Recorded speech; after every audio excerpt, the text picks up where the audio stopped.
Boa noite a todas, a todos. Estamos no 12º domingo do Tempo Comum e o Evangelho desse domingo, o Evangelho de Mateus, capítulo 10, versículo de 26 a 33. Vamos ler então esse trecho do Evangelho e depois escutamos o comentário do Frei Alberto Maggi. Naquele tempo disse Jesus aos seus apóstolos: não tenhais medo dos homens, pois nada é encoberto que não venha descobrir-se, nada há oculto que não venha conhecer-se. O que vos digo às escuras, dizei-o à luz do dia. E o que escutais ao ouvido, proclamai-o sobre os telhados. Não temais os que matam o corpo, mas não podem matar a alma. Temei antes aquele que pode lançar na gehenna a alma e o corpo. Não se vendem 2 passarinhos por uma moeda? E nenhum deles cairá por terra sem consentimento do vosso Pai. Até os cabelos da vossa cabeça estão todos contados. Portanto, não temais. Valeis muito mais do que os passarinhos.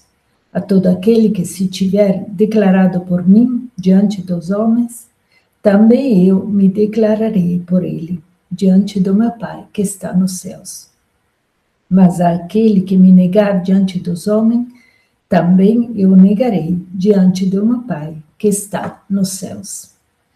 Então, a instituição religiosa do tempo de Jesus vê a novidade da sua mensagem como um atentado aos seus próprios privilégios, e por isso defende-se da única maneira que conhece, com o insulto e a calúnia.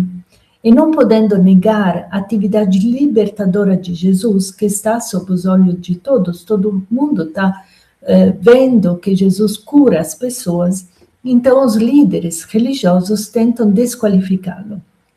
Chegam a dizer, ele expulsa os demônios pelo poder do príncipe dos demônios. E é uma acusação terrível. Convidam o povo a afastar-se de Jesus, dizendo que, embora aparentemente cure as pessoas, na realidade opera em virtude de Beelzebul, que era o senhor do esterco, ou seja, a causa primeira de toda infecção e doença. Então estão dizendo ao povo, não é verdade que Jesus vos liberta, na verdade ele vos torna ainda mais escravos. Então Jesus adverte logo os seus discípulos de quem deve esperar a mesma perseguição, porque o poder usa a mesma estratégia, primeiro de fama para destruir a reputação e depois tira a vida.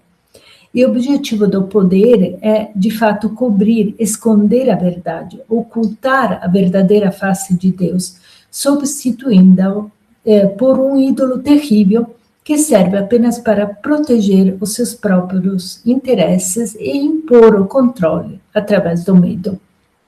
E diante de tudo isso, por 3 vezes, Jesus repete o convite, não tenhais medo. O anúncio do Evangelho revelará a verdadeira face do Pai, desmascarando as intrigas do poder religioso. Então, temos 3 convites. O primeiro convite diz respeito ao anúncio. A mensagem deve ser gritada integralmente, sem diluir as partes incômodas para não ferir a suscetibilidade de quem manda.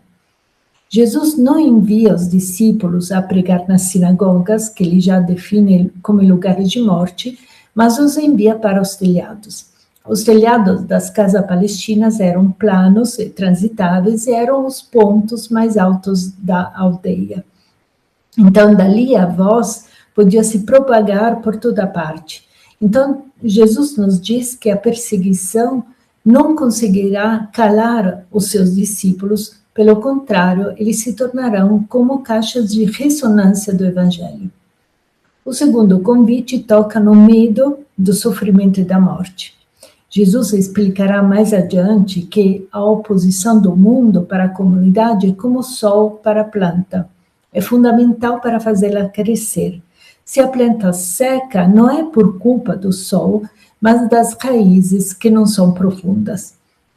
Então, se a oposição a uma sociedade injusta pode custar a vida física, o corpo, A adequação aos valores do sistema, representado por Mamona, que é o deus do dinheiro e do egoísmo, vai conduzir à destruição total da existência autêntica. Então, quem se curva ao sistema se tornou lixo, destinado a Diana, que era o lixão de Jerusalém. Então, os perseguidores podem matar o corpo, mas não podem tocar na vida, que é a identidade profunda do ser humano. O Pai é o Deus que vivifica, enquanto os ídolos do mundo destroem. E para fazer compreender a imensa ternura do Pai, Jesus usa o exemplo dos pardais. Os pardais eram considerados pássaros inúteis e até prejudiciais para as colheitas, animais tão insignificantes que nem sequer se bendizia a Deus pela sua criação. Valiam apenas um asse, uma moeda de cobre, que era a moeda de menor valor do império. E, no entanto, Jesus diz que nenhum só deles cairá sem o vosso Pai. A tradução errada, sem a vontade do Pai, ou sem o consentimento do Pai, é uma tradução que cria a imagem como se Deus desejasse ou projetasse todo o sofrimento, a morte, as desgraças. Tanto que tem esse ditado popular que diz: não cai uma folha sem que Deus queira. Mas o evangelista não diz isso. O evangelista diz sem o Pai. Significa que aquele pardal não cai na indiferença. Deus está ali, está presente, sofre com a sua criatura. Como confirma Lucas no seu evangelho, que diz: nenhum só deles está esquecido diante de Deus. Então, se o Pai tem esse cuidado com o elemento mais insignificante da criação, quanto mais zelo terá pelos seus filhos. Então, o terceiro convite a não ter medo é a síntese de tudo. É a confiança total em um Deus que conhece cada ser humano em seu íntimo, que contou até mesmo os cabelos da sua cabeça. Ele conhece os seus filhos melhor do que eles próprios podem se conhecer, porque Deus é maior do que o nosso coração e conhece todas as coisas. Então Jesus pediu aos seus discípulos para serem luz do mundo. Quem acolhe o Evangelho não pode se esconder, assume um comportamento visível, feito de amor, serviço e dom generoso de si. Este é o único e verdadeiro distintivo do cristão. Reconhecer esse amor na própria vida significa ser reconhecido por Jesus diante do Pai. Pelo contrário, o risco é a negação, como a de Pedro, que negará por 3 vezes ser discípulo de Cristo. Então, quem não renuncia à ideologia religioso-nacionalista, mais cedo ou mais tarde, acabará por renegar Jesus. Então, muito obrigado pela escuta e até semana que vem.